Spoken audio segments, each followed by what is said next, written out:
Leap of Faith. Sa isang viral video, makikita ang maraming emperor penguin chicks, numbering about 700, marching to the edge of a 50-foot cliff in West Antarctica. These young penguins were about to go through their rite of passage to make their first trip from their colony to the ocean. At first, they hesitated to dive into the icy waters until one brave chick made the plunge.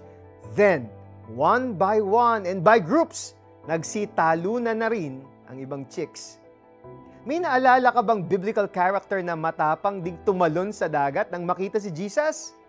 Kung si Peter ang naalala mo, tama ka. Sa Matthew 14:22-33, mababasa natin ang kwento ng mga disciple ni Jesus na sinasalpok ng mga alon habang nasa bangka. Kinilabutan sila nang makita nilang may naglalakad sa tubig. Akala nila ay may multo. But when Peter recognized that it was Jesus, he stepped out of the boat and, because of Jesus, he was able to do the impossible. For a few seconds, maybe minutes, nakapaglakad siya sa tubig. Kagaya ba tayo ni Peter, na nang ipakita ni Jesus kung sino siya at kung ano ang imposibleng magagawa niya, ay humahakbang din ng may pananampalataya? Sumusunod din ba tayo agad sa alam nating kalooban ni God? O kagaya ba tayo ng ibang disciples na may takot at pag-aalinlangan?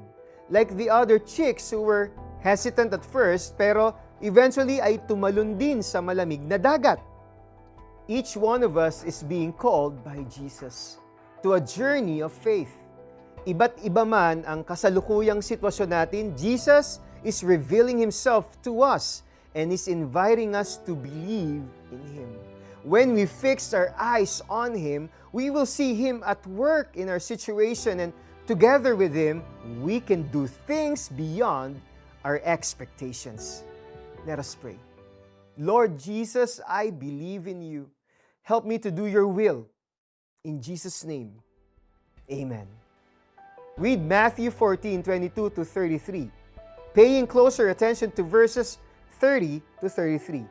Write in your journal the lessons that you learned from this story. Sinabi ni Pedro, "Panginoon, kung talagang ikaw nga iyan, hayaan mong ako'y pumunta sa iyong kinaroroonan dyan sa ibabaw ng tubig." Sumagot siya, "Halika."